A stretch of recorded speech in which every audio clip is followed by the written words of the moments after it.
Los patrones humanos deberían de ser capaces de poder explorar todo eso, es decir, colgarnos, gatear, reptar, saltar. Tuve un accidente de moto y bueno, me partí la espalda, básicamente 15 costillas rotas, escápula, bazo, 3 vértebras, ligamento cruzado. Depende del arte marcial, Sí. Tiene una especialización más Total. en uno de esos rasgos. Unos son más para agarrar, judo, jiu-jitsu, están más enfocados en el suelo, otros más de proyectar, otros más en golpear. Pues al final, si juntases un poco todos esos artes marciales, acabarías teniendo un poco ese... Bienvenidos a un nuevo capítulo de este podcast dedicado al deporte y a las artes marciales en particular. Hoy os traigo un invitado un tanto peculiar y es un gran placer para mí tenerle aquí, que es Rafa Díez. ¿Vale? Bienvenido, Rafa. Hola, Sebas. Para mí es un placer porque en algún vídeo lo he dicho, ¿vale? Rafa siempre ha representado para mí un cambio dentro de el entendimiento de, llamémoslo deporte, ¿vale? Pero que ya sé que a él no le gusta decir deporte, sino más bien movimientos, ¿vale? O sea, ser humano otra vez. Yo le conocí hace 6 o 7 o 8 años ya, ¿vale? Resulta ser que yo buscaba en esa época a Ido Portal y bueno, es cuando se puso de moda con McGregor y compañía, ¿no?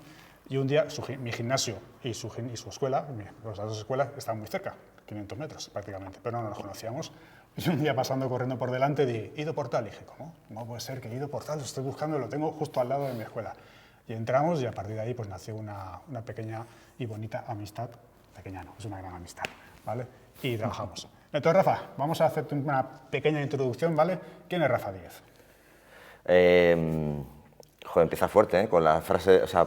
Zasca. Aquí nos gusta, en este canal nos gusta ya. Sí, sí, ya veo, ya veo. Una pregunta así... Así, genérica. Es muy difícil de responder eso, ¿eh? Sí. Y bueno, tú me conoces, sabes que al final eso es una búsqueda continua de lo que éramos hace un año a lo que somos ahora, cambiamos y creo que es muy bonito que vayamos evolucionando. Pues Rafa Díez es una persona normal, como podéis ser cualquiera de vosotros, que se esfuerza diariamente para poder hacer que cada uno entienda sin problemas, sin latigarse a sí mismo. ¿Se puede decir latigarse? Seguramente, sí. Sin tener ese problema del fitness asociado al deporte, al sufrimiento, y que entienda que el movimiento es algo muy complejo, que engloba muchas dimensiones, muchos momentos, muchas situaciones, y al final es crear un escenario para que la gente explore, para que la gente se comunique, se exprese de muchas formas y también haga un entrenamiento a todos los niveles, desde el nivel físico a nivel... Rafa, alguna podéis ver en su canal, ¿vale? en sus redes sociales un poco la historia de él, ¿vale?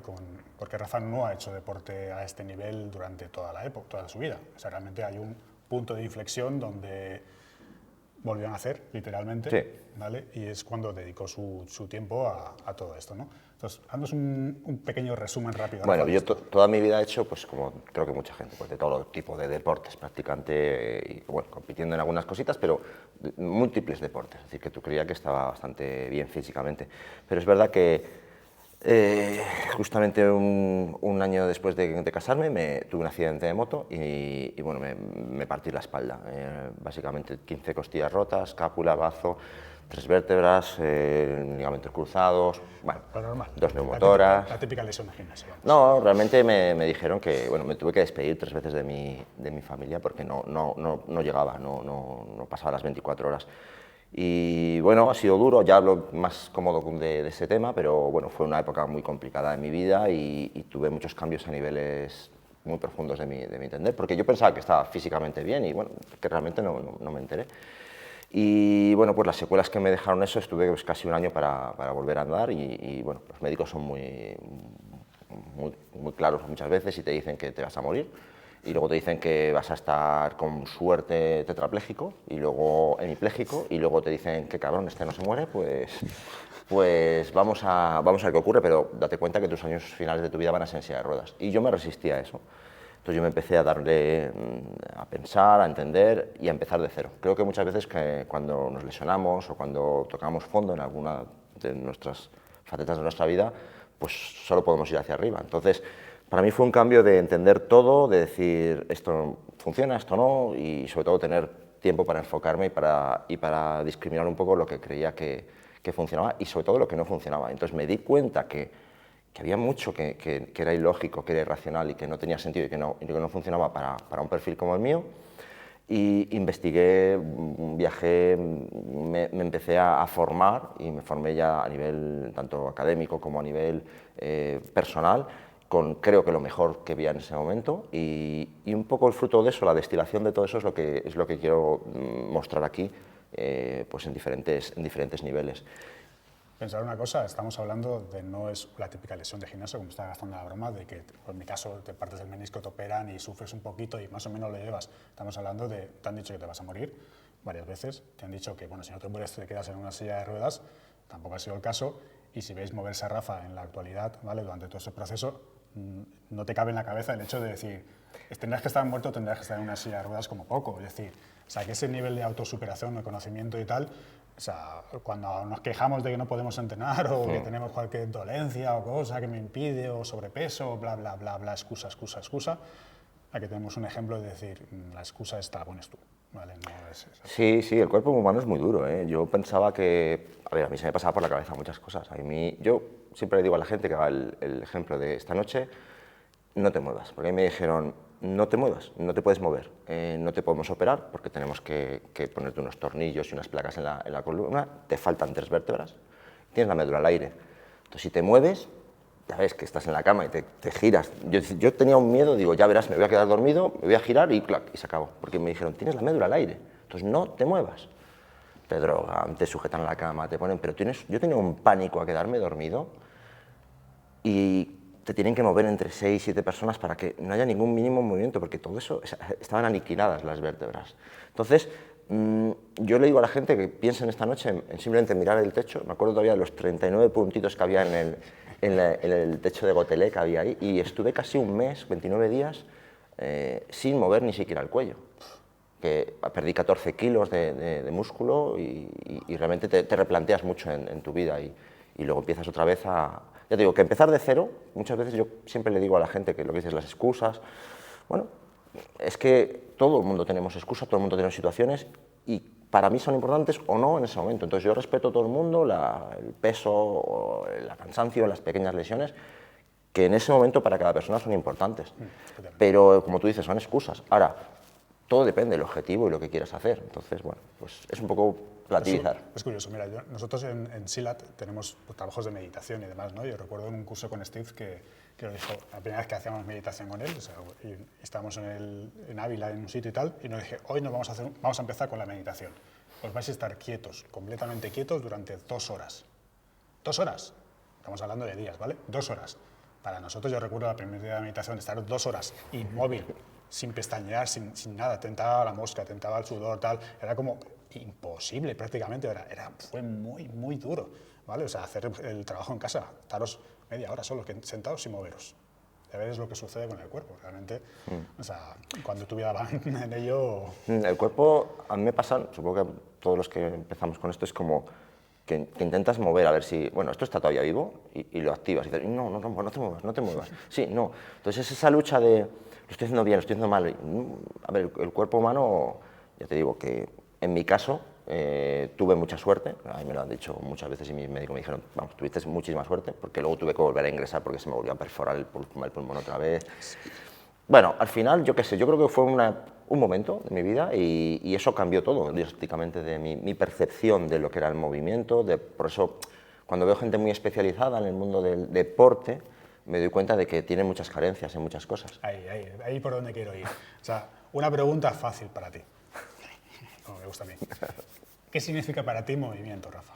Movimiento. Joder, pues de fácil no tiene nada. Claro, por eso. A ver, movimiento. Es que el movimiento es lo que nos define. O sea, yo para saber si tú estás vivo o si eres diferente a una planta, es que te mueves.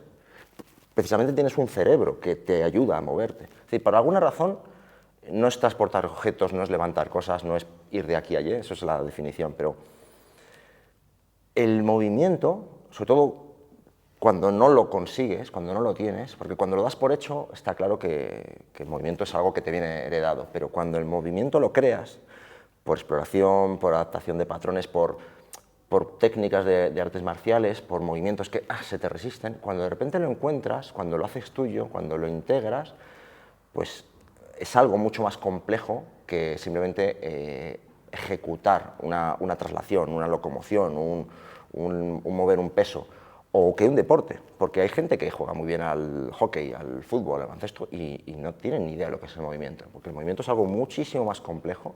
Yo siempre pongo el ejemplo de, dentro de lo que es el movimiento está algo muy pequeño que es lo que es el deporte, que es algo aislado, restrictivo, con muchas normas, muchas reglas. Después del movimiento luego hay otra capa, que es la capa de las habilidades, que podemos entrar a la parte de las artes marciales, es decir, que damos por hecho que tenemos la capacidad de movernos. Ahora me muevo en un tiempo, en una dirección, en una coordinación y para ejecutar una habilidad que requiere un tiempo. Y luego además tienes otra capa superior que es la de expresión. Y ya entran en conceptos mucho más complejos. Entonces, el ser humano es muy complejo porque se mueve de forma compleja, no porque come de forma compleja, no porque vomita de forma compleja, no porque hace la fotosíntesis, no, es porque se mueve y esa capacidad de moverse nos diferencia tanto entre nosotros como de otras especies. Entonces, cuando hablamos de una persona se puede mover, ¿no? Hay una frase tuya que me gusta mucho, lo de pareces fuerte o lo aparentas, ¿no? O sea, el concepto de una persona en artes marciales que aparentemente se mueve muy bien dentro de su especialidad puede tener un montón de carencias, de hecho las tiene, como cualquier deportista, porque se ha especializado, ¿no? Entonces, no solo un deportista, sino una persona normal, que puede estar 8 horas sentadas en una silla, al final te especialistas a estar sentado esas 8 horas en la oficina o en el sofá, etc., ¿no? Entonces, a nivel deportivo, dentro de esa especialización, ¿qué porcentaje deberíamos tener? O sea, ¿cómo ves qué porcentaje debemos tener de... ¿Qué porcentaje? Especialización, que evidentemente se necesita, ¿no? Entiendo, para ser bueno en lo que haces, y qué otro porcentaje debe ser ese movimiento natural o ese movimiento que acompañaría al resto. Es que, ¿sabes? Es una pregunta buenísima, pero es que, ¿sabes qué pasa? Que el problema está que lo que consideramos como normal no es lo natural. Entonces, lo normal ahora pues, es estar sentado mucho tiempo, el desplazarnos con máquinas del demonio que te llevan a los sitios. Es decir, que es que mi forma de entender la vida no tiene por qué ser igual a la de un pasiego que está en Cantabria o de una persona que está delante de un ordenador. Entonces, nuestra evolución no le ha dado tiempo a adaptarse a todas esas limitaciones. Entonces, al final chilla por algún lado. Entonces, un artista marcial, que es eso, un artista marcial, que es una forma muy bonita de decirlo, pero es muy especializado. Te voy a poner un ejemplo para que tu audiencia nos entienda. Alguien que venga del mundo del kendo, o del jeet kune do, o del taekwondo, y de repente le pones a hacer otra cosa completamente diferente, o le tiras al suelo, y de repente se siente que no está en su medio.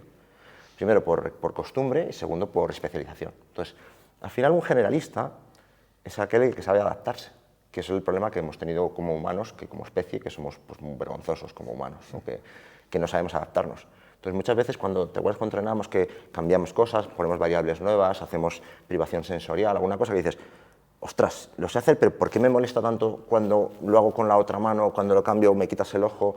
Si debería saber. Entonces, no entrenamos nuestra capacidad de ser eficientes y sobre todo de adaptarnos.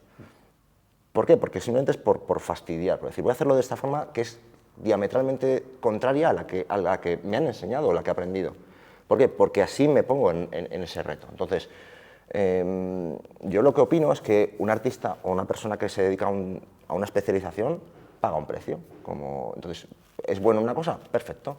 Lo ideal sería ser bueno en todo, pero eso es imposible. Entonces, te lo habrán preguntado 1000 veces. Oye, ¿y esto? ¿Y la respiración? ¿Y esto? ¿Y el golpe? Y tal. Es que son tantas cosas, yo no puedo... Ya lo sé. Esa es la lucha y ese es el camino por el que hay que seguir. No sé si te he contestado la pregunta. ¿Qué opináis? Dejadlo en los comentarios si Rafa ha contestado a la pregunta. O hacer más preguntas. Y podemos hacer más preguntas.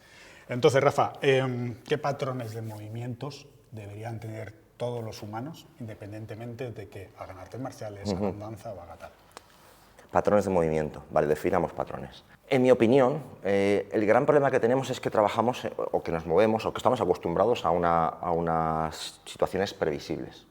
Es decir, el terreno es plano, se supone que nada va a caer del techo, todo está a una altura razonable, no tenemos que cazar, no tenemos que esquivar nada, nadie nos está tirando balas o flechas.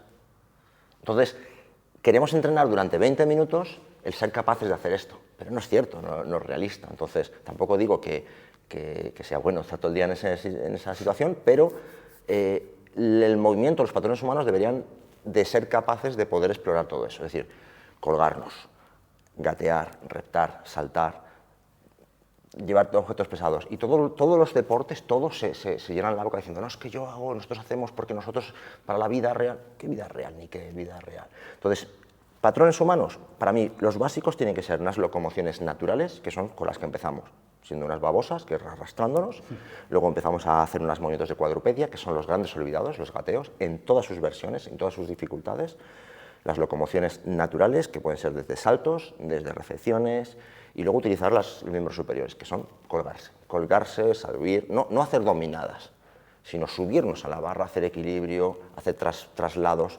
transportar objetos, transportar cosas raras que se muevan, difíciles de agarrar. Solamente con que la gente tuviéramos más capacidad de agarre, de agarrar cosas que se escapen, ganaríamos muchísimo. En el mundo de las artes marciales se empeña mucho en hacer fuerza de agarre. Sí, pero es curioso porque, como lo estás comentando, o sea, depende del arte marcial, Sí. tiene una especialización más. Total. En uno de esos rasgos, unos son más para agarrar, judo, jiu-jitsu, están más enfocados en el suelo, otros más en proyectar, otros más en golpear. O sea, al final, si juntases un poco todos esos artes marciales, acabarías teniendo un poco ese...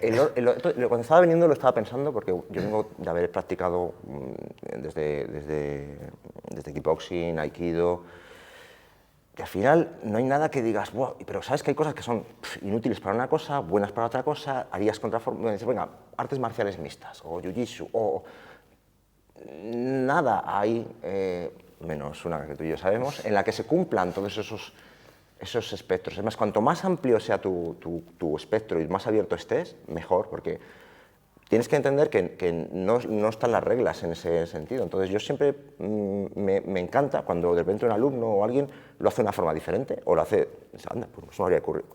Entonces, nosotros explicamos técnicas de cómo hacerlo que vienen desde el mundo de los cuerpos especiales o de técnico, de táctico o de el señor en Filipinas que está cogiendo cocos y lleva toda la vida cogiendo cocos y sabe mejor que nadie subirse al árbol que tú, porque lo hace descalzo.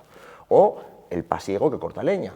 Entonces, como venimos de nuestras especialidades de muchos campos, pues traemos cosas que vienen desde el entorno táctico, desde el entorno de la rehabilitación, del entorno del fitness, y damos unas técnicas. Pero siempre lo bueno es cuando hay gente que dice, ¿y si? Y el y si te da una idea de, anda, esa capacidad, esa libertad de poder hacer las cosas es la que desconcierta al rival, el que te hace esa jugada o te hace esa envolvente que no te esperabas, y luego la aplicación de fuerza en tiempo y en forma. O sea que yo, por ejemplo, con Satria, me parece increíble la apertura. O sea, no hay unas reglas de, bueno, ahora vamos a estar tú y yo haciendo esto y espero esto. Dice, no, es que espero esto y a la vez esto y esto y esto y a la vez, y esa capacidad me parece maravillosa. De hecho, muchos alumnos cuando empiezan, pero esto lo estaré haciendo mal, no está mal. O sea, no te estoy diciendo que tú tengas que hacerlo estrictamente así. O sea, hay cosas que a lo mejor sí, pero hay otras que para tu nivel, por tu constitución, por tu capacidad, por tu tiempo, por tu experiencia, está bien que lo hagas así. De hecho, y ahí cuando muchas veces le planteo el concepto de qué es lo que está bien o lo que está mal. O sea, para ti a lo mejor está bien, para mí no, para otra persona que haga otro sistema sí. Hay una cosa ahí que no sé si lo hemos comentado alguna vez, que es que al final las artes marciales o la enseñanza del movimiento o la aptitud física se ha pervertido mucho. O sea, al final el concepto es el de exploración, el de trabajo personal, el de aceptación de unas directrices y un trabajo muy directo con un maestro, con un mentor, con alguien que te ayude a desbloquear tu trabajo interno. Entonces, muchas veces es que esto es así, luego toca esto y luego toca esto. Es que, bueno, sí, pero tenemos que favorecer en el alumno la capacidad o las ganas de integrarlo, de entenderlo. Una persona que tiene un background de otros artes marciales es mucho más completa o capaz y podrá elegir. Pero lo que dices tú, que no hay nada bueno ni bien ni mal, sino que tenemos que ser capaces de decir, de entender qué es lo que hago, qué busco, y si tú tienes ese límite en la rodilla izquierda, pues inconscientemente tu cuerpo va a hacer otra cosa. Entonces, cada persona es un mundo que depende de la situación, depende de la longitud de su fémur, depende de la situación, depende de cómo ha dormido lo anterior, depende de si tiene la regla, depende de tantas cosas que como ya eso se está perdiendo, lo estamos intentando recuperar el trabajo personal, el entender, el hacer una responsabilidad del alumno-profesor y una mentorización, un trabajo de abrir las puertas, de enseñar. Entonces el movimiento o la capacidad de acción debería estar enfocada a la persona según las necesidades, según su especialización o lo que necesite en ese caso, ¿no? O sea, no hay nada abierto a todo el mundo porque cada mundo es diferente. ¿Quién es el responsable o quién es el creador de una plancha? O sea, hay unos ciertos movimientos, tipos o modelos que te ayudan a enfocarte. Pero cuando viene la gente con sus calculadoras en plan matemático, si esto tiene que ser así, no está bien, no, hay cosas que el 80% de la población le va a venir bien, pero es que hay personas que necesitan a lo mejor todo lo contrario y sobre todo que es que el fitness es un trabajo para masas. En mi opinión, lo que deberíamos hacer es un poco trabajar más en la responsabilidad individual y un trabajo que incluya muchas cosas, desde la fuerza, desde la movilidad, muy importante la movilidad. Tener unos mínimos. Unos mínimos siempre. Y ser así, hay que ser muy estrictos. Si no tienes los mínimos, puedes hacer y jugar y está muy bien. A mí me gusta mucho cuando tú vienes a un cliente nuevo antes de que entre en clase, que le hace un pequeño test de, a ver, hazme una sentadilla profunda. Y a partir de ahí ya ves cómo tienes la cadera, cómo tienes tal, a ver, te puedes colgar en la barra, ponte un momento en plancha, le haces siempre 2 o 3 ejercicios y rápidamente ya es capaz de ver. Sí, ver, eso se entrena. Al final tú cuando ves a alguien, son muchos años de ver a alguien y tú sabes por dónde más o menos va a fallar. Y hay gente que te sorprende, pero todo el mundo está haciendo, le ves que está haciendo como si fuera, bueno, esto voy a hacerlo bien, y no es eso lo que busco, precisamente quiero la distracción para que salga el verdadero alumno. Pero supongo que a ti te pasa igual, cuando alguien viene, pues siempre sale su trabajo del boxeo, o viene su actitud, y es que eso cambia de un día para otro. Entonces, el alumno tiene que ser alumno, el profesor tiene que ser profesor, y la disciplina que sea lo más compleja, rica y adaptable posible también. Muy bien. Si queréis algún vídeo, alguna pregunta para Rafa, ¿vale? Yo desde hace 2 años estoy trabajando en su casa, ¿vale? En su centro, que siempre es un placer, que me acogió y me adoptó en su centro, ¿vale? Entonces que podemos hacer muchos más vídeos con Rafa, donde si os apetece poner en los comentarios, oye, estaría bien que hiciéramos con Rafa, pues yo hago jiu-jitsu y hay ejercicios concretos de cadera, ¿no? O sea, igual que los movimientos de jiu-jitsu, hace mucho trabajo natural. Rafa tiene un montón de experiencia en este tipo de trabajos. Hay muchos ejercicios, a mí ya sabéis, los que ya seguís el canal de hace tiempo, que la forma de entrenamiento físico, además, la intento adaptar mucho, ¿no? A esas especializaciones globales, como las llamo yo, ¿no? Es decir, para pegar un puñetazo pues necesitas una biomecánica, pero están implícitos ciertos músculos que los puedes trabajar de formas aisladas o de forma en conjunto, etc. Y hay movimientos que lo estamos hablando de que yo considero movimientos naturales, mínimos, viables, para que tú empieces a tener un equilibrio dentro de tu forma. Una sentadilla profunda, lo que decía Rafa, estar colgado, hacer tal. Entonces son los ejercicios que estaría bien que dentro de vuestra experiencia en las artes marciales seáis capaces de hacer. Si no podéis hacer X movimientos naturales, significa que tenéis una especialización a lo mejor excesiva, entre comillas, ¿vale? Ya sabemos que esto es muy adaptativo y a lo mejor a la larga puede producir lesiones. Entonces, siempre ser un poquito consciente con eso. Así que si os apetece un poquito que Rafa aparezca en otro vídeo y nos cuente algunos de los movimientos, porque esto es un poco más un acercamiento para Rafa, que hace tiempo que le quiero traer hacia el canal a grabar vídeos con él, porque quiero ser una persona que pueda aportar muchísimo, no solo a nivel en nuestro ámbito de artes marciales, sino en el deporte en general, ¿vale? Pero bueno, en el canal estamos especializados en esto. Yo estoy agradecido por la invitación y por la oportunidad, y yo os lanzo un poco la reflexión. O sea, al final, un deportista o alguien que quiere evolucionar en su trabajo, en su hobby, no puede pensar que con solamente haciendo eso va a mejorar. Entonces, muchas veces tiene que hacer un trabajo paralelo, compensatorio, un trabajo lateral, que es, cuando tienes problemas en caer al suelo, levantarte, o siempre, tú a lo mejor no lo ves, pero él te lo va a decir, y te va a decir, mira, tienes un problema que se llama de rotación interna de la cadera derecha, o problema de abducción, o por una antigua lesión mal curada, o tu cerebro no funciona bien ahí. Entonces, tú tienes que trabajar fuera y en casa, un trabajo solitario, para pulir eso, para mejorar eso y tener un estándar de calidad. Muchas veces los grandes tenistas o los jugadores de baloncesto son buenos porque trabajan cosas que no tienen nada que ver con el tenis, que les ayudan a luego una transferencia de ese momento. En las artes marciales el gran problema es eso, la transferencia. ¿Cómo se trabaja? Haciendo. ¿Te acuerdas que lo hacemos siempre? Sí. ¿Cómo lo haces? Repitiendo. Eso no puede ser. Tú tienes que observar la anatomía, la biomecánica, la morfología, la bioquímica. Son muchos conceptos que por desgracia no se dan. Trabajar. De hecho, solo los grandes deportistas de MMA, como McGregor y tal, son los que han empezado un poco a, pues, a buscar Ido Portal, a buscar especialistas en movimiento. ¿Cómo se reían de Ido, de Conor y de Ido cuando estaban haciendo? Dices, ¿qué tonterías hacen esta gente? 4 segundos, campeonato. Entonces, todo lo que tú crees que es especial, aleatorio y lateral, al final va a volver y te va a nutrir y va a ser mejor en muchos aspectos. Entonces, bueno, a vuestra disposición. Ahí tenéis el ejemplo, ¿vale? A los que os gustan las artes marciales mixtas o conocéis a McGregor como leyenda y tal, habéis visto cómo ha ido entrenando con otras acciones y cómo ha sido, ¿no? Como puede estar ahora mejor o peor, ¿vale? Pero la vida es evolución. Pero habéis visto que muchos grandes deportistas dentro de las artes marciales mixtas están buscando esos caminos. Así que nada, Rafa, muchas gracias por este tiempo, ¿vale? Y si os gusta, darle like, suscribiros y dejar en los comentarios todo lo que queréis saber sobre Rafa y que en los próximos vídeos nos comparta sus secretos. Muy bien, muchísimas gracias. Muchas gracias, un placer. Nos vemos.